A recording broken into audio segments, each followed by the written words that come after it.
Assalamualaikum warahmatullahi wabarakatuh. Saya Fitria Rozatul Mawadah ingin menjelaskan fungsi dan cara penggunaan alat-alat laboratorium. Yang pertama, hot plate. Fungsinya ada dua. Yang pertama untuk memanaskan larutan yang mudah terbakar, dan yang kedua untuk menghomogenkan larutan. Cara penggunaannya: pertama, pastikan hot plate tersambung pada listrik. Yang kemudian, timbang bahan kimia yang akan dilarutkan, lalu masukkan bahan kimia tersebut ke dalam gelas kimia, lalu tambahkan pelarutnya, kemudian letakkan gelas kimia di atas hot plate, nyalakan tombol on dan atur suhunya agar bahan cepat melarut, dan yang terakhir, masukkan batang pengaduk dan atur kecepatan adukannya.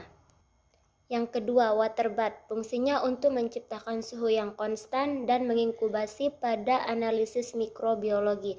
Cara penggunaannya: pertama, masukkan air ke dalam bejana, lalu atur suhu dan hidupkan water bath. Yang terakhir, masukkan benda yang dipanaskan ke dalam air. Letakkan benda pada salah satu lubang, dan lubang tersebut yang tidak digunakan ditutup.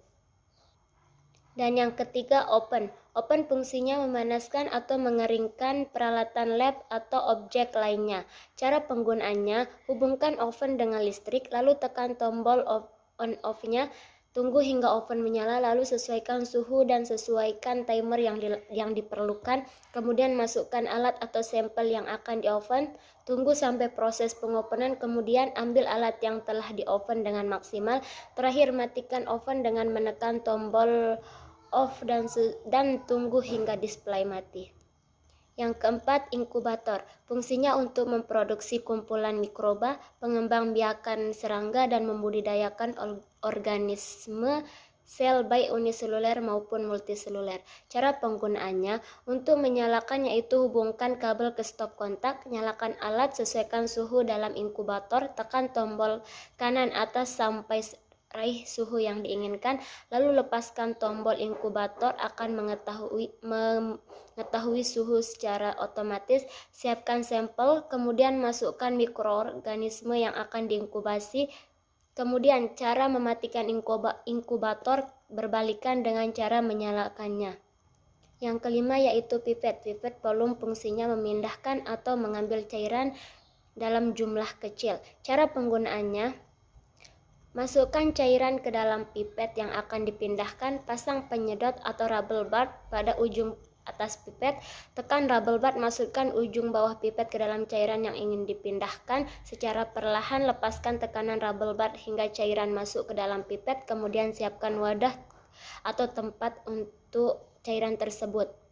Kemudian pipet ukur. Pipet ukur fungsinya hampir sama untuk memindahkan cairan dengan berbagai ukuran. Cara penggunaannya: siapkan pipet dan rubber band, kemudian tekan rubber band dan arahkan ujung pipet ke cairan. Setelah cairan sesuai dengan keinginan, maka pindahkan cairan ke wadah yang lain. Selanjutnya, pipet tetes. Fungsinya untuk memindahkan cairan dengan volume kecil. Cara penggunaannya: pencet bola karet di atas pipet, tahan, masukkan ke dalam cairan, lepaskan dan angkat pipet dari cairan dan pindahkan ke wadah yang lain. Selanjutnya, mikropipet. Fungsinya untuk memindahkan cairan dalam jumlah kecil secara akurat. Cara penggunaannya: setting volume, pasang tip diffusible, tekan penyedot sampai batas pertama, ambil sampel, tahan, tarik tip, lepaskan tekanan penyedot. Selanjutnya, labu ukur. Labu ukur fungsinya untuk menyiapkan larutan analitik yang jumlah dan konsentrasinya diketahui. Cara penggunaannya: masukkan sampel, tambahkan aqueous hingga tanda batas, kocok hingga larutan tercampur merata. Larutan sudah jadi dan siap digunakan. Selanjutnya, labu destilasi. Labu destilasi fungsinya sebagai tempat meletakkan campuran zat cair yang akan didestilasi.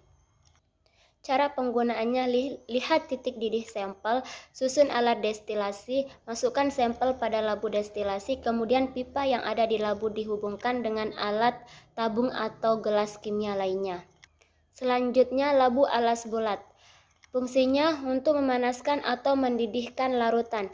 Cara penggunaan: untuk destilasi labu alas bulat ini masih disambungkan dengan pendingin dan peralatan gelas yang lain.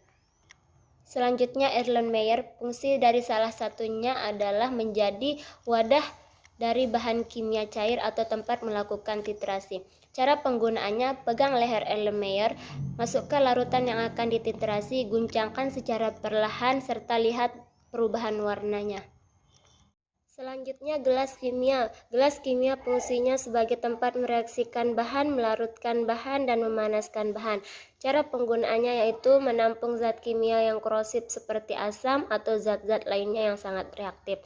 Selanjutnya tabung reaksi. Fungsinya untuk mereaksikan dua bahan larutan kimia atau lebih. Cara penggunaannya, panaskan tabung reaksi ke gelas kimia yang berisi air, kemudian menggunakan heater pembakar spiritus untuk pemanasan, lalu pegang tabung dengan menggunakan jepit atau penjepit tabung. Selanjutnya buret, fungsinya untuk mengatur suatu cairan atau gas. Cara penggunaan buret, buret klem pada statif posisi tegak lurus, lihat buret dan putar keran bila sukar diputar, oleskan paslin, bilas buret dengan larutan titrasi, isi buret sampai di atas titik nol dengan larutan, alirkan larutan, buka keran, usahakan pipa di bawah keran terisi penuh dengan larutan, mulailah titrasi dengan tangan kiri memegang keran sambil memutar. Tangan kanan pegang Erlenmeyer berisi cairan titrasi, lalu goyangkan dengan gerakan memutar. Selanjutnya corong pisah. Corong pisah fungsinya untuk membuat atau mengencerkan larutan dengan ketelitian yang sangat tinggi. Cara penggunaannya, campurkan dua fase pelarut, masukkan ke dalam corong, keran ditutup, digoyangkan dengan membuat dua fase larutan tercampur. Lalu dibalik keran, kemudian untuk melepaskan tekanan uap yang berlebih, diamkan agar pemisahan antara dua fase berlangsung.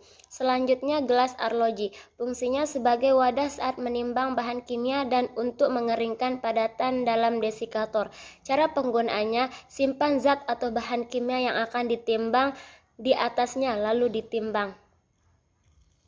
Lalu botol timbang. Botol timbang fungsinya untuk menimbang bahan cair yang bersifat higroskopis.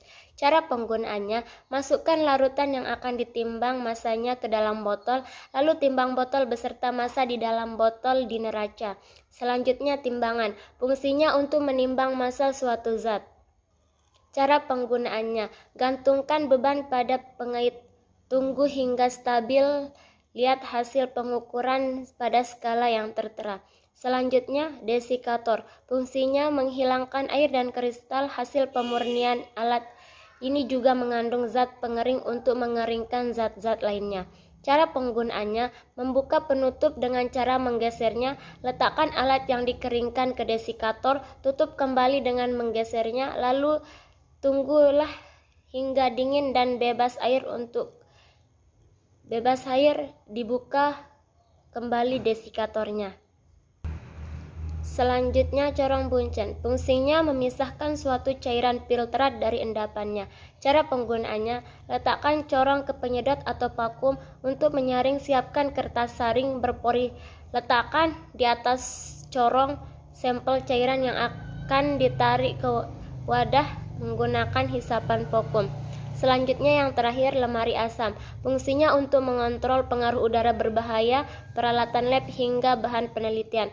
Cara penggunaannya, naikkan jendela corong sesuai kebutuhan, hidupkan lampu sorong beserta switch blower.